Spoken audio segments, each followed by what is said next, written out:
আসসালামু আলাইকুম ওরহমতুল্লাহি ওবরাকাতুহু। আমার প্রিয় মুসলিম ভাই বোনেরা, আসুন আমরা একটা বিষয় খুব ভালো করে জেনে নিই। সেটা হচ্ছে কবরের 4টি প্রশ্ন। এখন আমি আপনাদেরকে যদি বলি যে চলুন আমরা 4টি প্রশ্ন শিখি, কবরে যে প্রশ্নগুলো করা হবে, আপনি হয়তো বলবেন যে এই প্রশ্নগুলোর উত্তর তো আমি জানি, তাহলে আমার দেখার কি দরকার, এই ভিডিও শোনার কি দরকার? তাহলে আপনার জানা দরকার যে এই 4টি উত্তর কি আপনি আদৌ পারবেন কি না। প্রথম প্রশ্ন করা হবে আপনাকে, মান রব্বুকা, তোমার রব কে? আপনি হয়তো উত্তর দিবেন আল্লাহ। তোমার দিন কি? আপনি হয়তো উত্তর দিবেন ইসলাম। তোমার নবী কে? আপনি হয়তো উত্তর দিবেন মুহাম্মদ সাল্লাল্লাহু আলাইহি ওয়াসাল্লাম। জিজ্ঞেস করা হবে তুমি এইসবের উত্তর কিভাবে জানলে? আপনি হয়তো বলবেন আমি কিতাব থেকে, আল্লাহর কিতাব থেকে জেনেছি, আমি আল্লাহর কিতাব পড়েছি। কিন্তু কবরে গেলে কি আপনার মুখে যা বলতেছেন তাই কি বলতে পারবেন?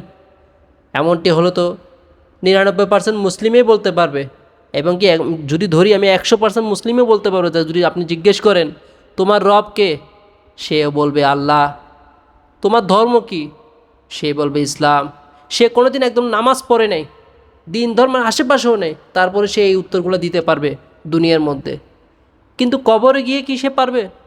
যদি সে কবরে গিয়ে যদি এই উত্তরগুলো দিতে পারে, তাহলে তো সে জান্নাতি, তার জন্য কোনো ভয় নেই। কারণ যার জন্য কবর সহজ, তার জন্য আখিরাতও সহজ হয়ে যাবে ইনশাআল্লাহ।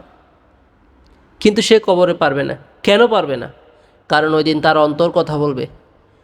কারণ আজকে সে মুখ দিয়ে বলল, অন্তরে স্বীকার করে নেই, এবং অন্তর যেটাকে লালন পালন করেছে কবরের মধ্যে, সে অন্তর কথা বলবে।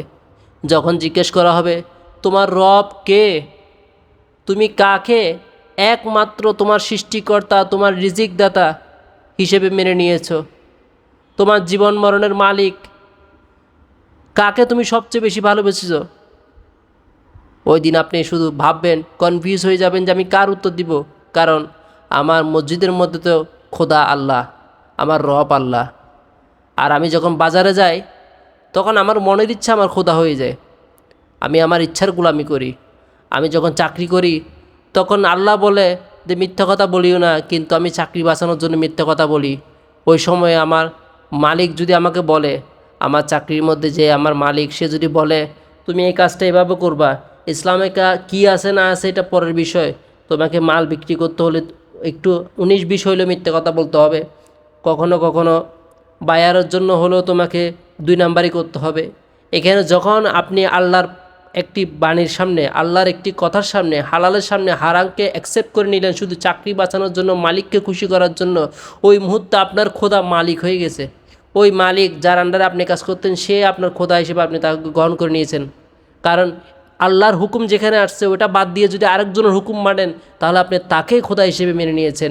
যদিও বা আপনি মুখে বলেন যে আমার খোদা তো আল্লাহ, আমি তো তার কথা শুনি, আমার মালিক তো সে, আমি তার গোলাম, কিন্তু গোলামি করেন আরেকজনের। একইভাবে যখন আপনি দেশের বিভিন্ন আইন কানুনের ক্ষেত্রে যান, তখন আপনার খোদা কই যায়? কারণ দেশের মধ্যে সুদ কোনো হারাম নয়, সুদ বৈধ। আপনার দেশের মধ্যে অনেক কিছু বৈধ আছে, কিন্তু আপনি যখন দেশের কথা বলেন, তখন বলেন দেশের সাথে ইসলামের সাথে কি? ইসলাম তো হচ্ছে মসজিদের মধ্যে, ইসলাম হচ্ছে মাহফিলের মধ্যে, ইসলাম হচ্ছে বিয়ের মধ্যে, কলমা পড়ার মধ্যে। তাহলে ওই মুহূর্তে আপনি কাকে খোদা বানিয়ে নিয়েছেন? কার আনুগত্য করতেছেন?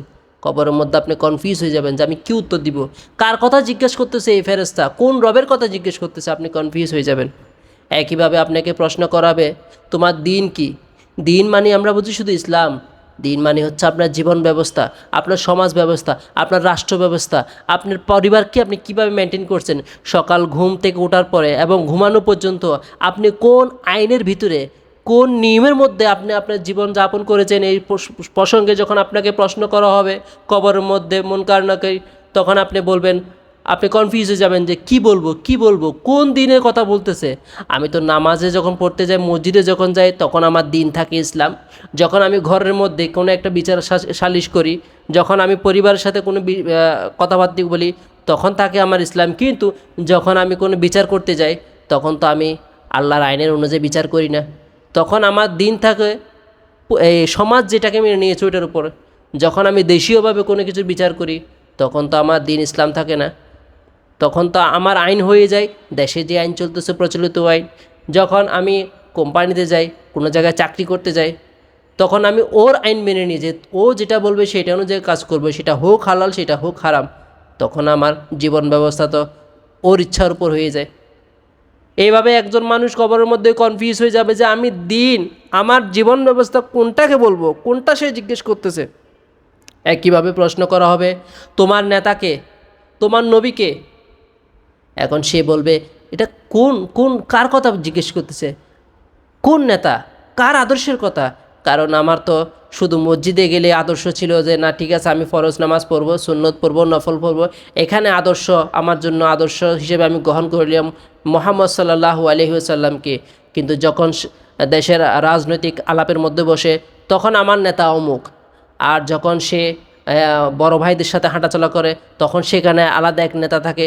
যখন সে সমাজের মধ্যে উঠা বসা করে সমাজের মধ্যে তার এক আলাদা নেতা থাকে। এইভাবে চাকরি ক্ষেত্র থেকে শুরু করে সব ক্ষেত্রে, এবং কি কখনো কখনো সে তার মনের ইচ্ছাকে নেতা বানিয়ে নেয় যে না আমার ইচ্ছা করতেছে এটা করতে, হোক সেটা হালাল হোক সেটা হারাম, doesn't matter, I don't care about it. এটা যখন সে চিন্তা করে তখন তো কবরের মধ্যে সে কনফিউজ হয়ে যায় যে আমি কোন নেতার কথা সে জিজ্ঞেস করতেছে, আমি কার উত্তর দিব। এইভাবে একজন ব্যক্তি কবরের 4টি প্রশ্নের মধ্যে হেরে যায়। এখন আপনার সময় আছে, এখন আপনার হায়াত আছে। সময় থাকতে আপনি আপনার জীবন ব্যবস্থাকে পরিবর্তন করুন। আপনার রাষ্ট্র ব্যবস্থা, আপনার সমাজ ব্যবস্থা, সকল ব্যবস্থার মধ্যে আপনি আল্লাহর হুকুমকে প্রাধান্য দেন। আপনার চাকরির মধ্যে আল্লাহর হুকুমকে প্রাধান্য দেন। রব হিসাবে শুধুমাত্র আল্লাহকে মেনে নেন, রিজিকের মালিক শুধুমাত্র তিনি। আপনি হারামের উপর বসে থাকিয়েন না যে আমি যদি এই কাজ ছেড়ে দিই এবং এই জব ছেড়ে দিই, আমি যদি এই ব্যবসা ছেড়ে দিই, আমি কালকে কি খাবো, আমি কালকে কিভাবে চলবো। এটা চিন্তা করা মানে হচ্ছে আপনার দুর্বল ইমান। আপনি সাহসিকতার সাথে শক্তিশালী ইমানের পরিচয় দেখিয়ে দিন এবং আল্লাহর উপর নির্ভর করে, আল্লাহর উপর বিশ্বাস করে আপনি হকের রাস্তায় চলুন। হ্যাঁ, আপনার উপর যে কিছুটা কষ্ট, কিছুটা মুসিবত আসতে পারে, এটা কোনো কিছু না। রসুল সাল্লাল্লাহু আলাইহি ওয়াসাল্লামের যুগে এবং তার আগের যত নবী রসুল আছে তার উম্মতরা আরও বেশি কষ্ট করেছে, তার তুলনায় হয়তো আপনি একটু কম। আর যদি অতটুকুই যদি করে থাকেন, বিনিময়ে তো আপনি বেনিফিট পাচ্ছেন। আপনার মৃত্যুর সাথে সাথে আপনাকে জান্নাতুল ফেরদাউসের দিকে নিয়ে যাওয়া হবে। হ্যাঁ, কবরের জগতে আপনাকে ঘুম পাড়িয়ে দেওয়া হবে, কিন্তু আপনি আশা রাখতে পারেন আল্লাহ থেকে যে আপনার চেষ্টা, আল্লাহর পথে আপনার চেষ্টা বিফলে যাবে না ইনশাআল্লাহ। কিন্তু আপনাকে এগুলো ছাড়তে হবে। প্রিয় ভাই ও মুসলিম ভাই ও বোনেরা, আমার কথা শুনুন আর না শুনুন, আপনার নিজের জীবনকে পরিবর্তন করতে হবে, আপনার জীবন ব্যবস্থাকে পরিবর্তন করতে হবে। আমাদের নেতা একজন, মুহাম্মদ সাল্লাল্লাহু আলাইহি ওয়াসাল্লাম। আমরা পা থেকে মাথা পর্যন্ত তার আদর্শকে ফলো করব, আর কারো আদর্শ আমাদের জন্য আদর্শের গ্রহণযোগ্য হবে না। সুবহানাল্লাহ। আল্লাহ আমাদেরকে বোঝার তৌফিক দান করুক। আল্লাহ আমার ভাই ও বোনদেরকে বোঝার তৌফিক দান করুন। আমিন। আসসালামু আলাইকুম।